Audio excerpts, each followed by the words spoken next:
I do have some genuine concerns because I've talked about how I'm excited about the offensive portal additions and the defensive portal additions and everything else. And I gave grades and they were very good grades.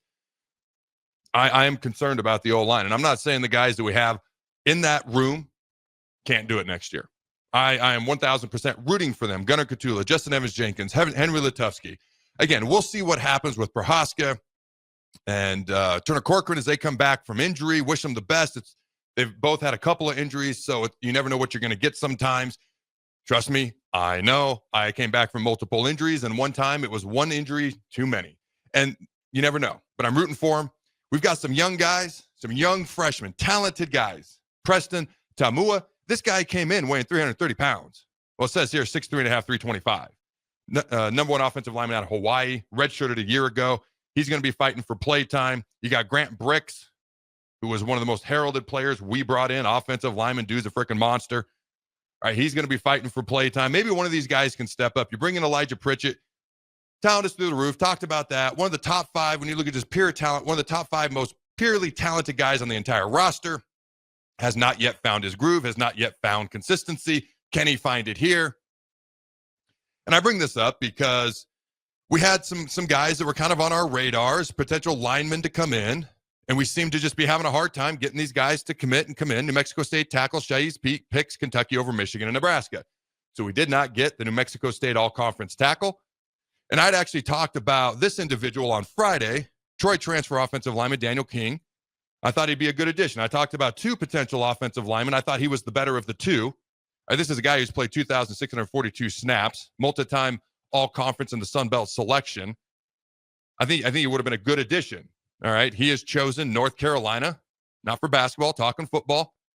All right, and so there was another offensive lineman that I saw here. Let's see, Montana State offensive tackle. I didn't even talk about him. I don't even know if we were talking to him, but we just start looking at who's a good option that's available, period. Who could we potentially go after? Montana State offensive tackle Connor Moore has officially signed with Michigan State. He was a two-time FCS All-American. So my concern, because it's not all just a valley full of daisies, hugs and kisses, fresh pancakes in the morning. Like, you got to keep it real. You got to keep it honest. You got to look at the full picture, not just the corner of the part of the picture that you like. And for me, I have serious concerns about the offensive line going into next year. Now, I'd be shocked if we don't bring in more portal additions throughout the spring and the summer. It's not panic mode. And I wouldn't hate if we brought in another defensive lineman or two on that side of the ball as well. You got Elijah Judy, Riley Van Poppel, Cam Lenhart, the other guys we've already brought in. You've got some guys there. Outside of Cam, nobody really proven, though. Like, Cam's at least started games in the past. Not many of those other guys have, if any of them. So the trenches, I'm kind of like, and today's offensive focused. So I'll keep it there. But the trenches is like offense puts butts in the seats, defense wins games. The trenches is where you win championships. And on the offensive side of the ball, we haven't had a good offensive line, not consistently for years. Right? And I know what Dana Holgerson said at the podium. Yes, the offensive line played well versus USC. Our backs just aren't hitting holes. Okay, that's fine. He's the offensive coordinator. He's going to err towards being positive, although he is very honest, and I love that.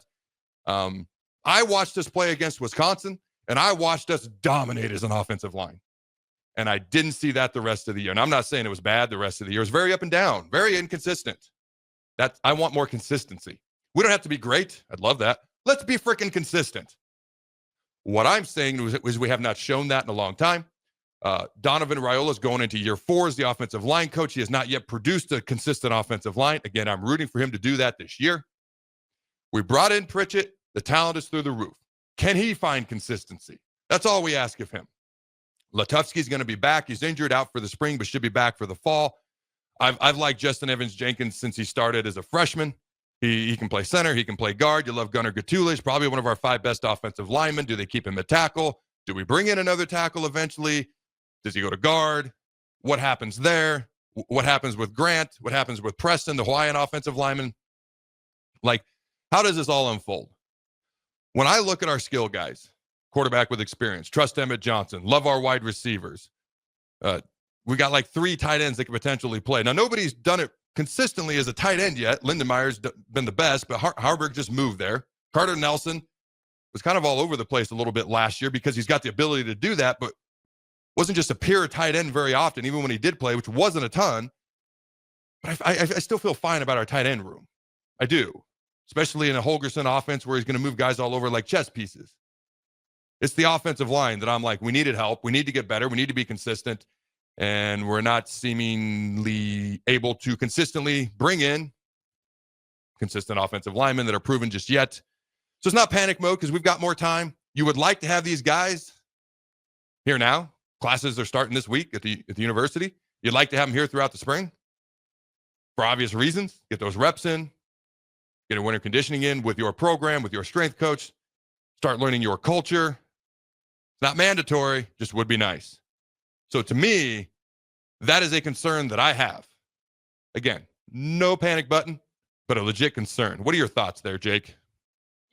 Yeah, tight end. I think, especially with Mac Markway there, I think you feel like there's. Forgot about him. Yep. Yeah, there's some guys in there that can contribute certainly for Nebraska. Thomas Fedoni definitely had some upside, and as a pass catcher was something Nebraska's going to have to replace. It's nice to see potential here in these other spots, but Fedoni had a 91-yard game against Indiana. He had several 50-yard games this year, so it's a little bit of a concern, but not my biggest concern on offense. No, we've got 4 legit guys who can step up and play there. Like Lindenmeyer was playing over Fedoni at the end. That's no slam on Fedoni. That's just facts. I mean, so to me, I actually feel like we could be better next year at the tight end position because the guy who was playing over Fedoni at the end of the year, nothing but love. He's down in Florida training for the NFL. He's been there for a couple of weeks. Wish him nothing but the best. Okay. But I got to speak true. Lindenmeyer was playing over him and he's back. So if Lindenmeyer starts, I got to assume he was probably ahead of Fedoni for a reason. And then we've got these other guys. All right. And whether it's guys coming off injury, whether it's Carter Nelson, a year bigger, stronger, whether it's Heinrich Harburg moving in, I still think he's going to be, he'll have his hand in the dirt, but I still think he's going to be a guy that's kind of moved like a chess piece. All right. Carter Nelson, too, is another guy I see that happening with as well. So I'm not uber concerned about tight end. I'd love to see another running back, but I'm kind of trusting the coaches there for reasons I laid out on Friday. It's the offensive line. Like, we're trying to get offensive linemen. We are just unable to get them, which tells me the coaches see what everybody else sees, which is we need help up here, and we have not yet been able to get it outside of Elijah Pritchett, who, again, upside insane, consistency, not so much just yet.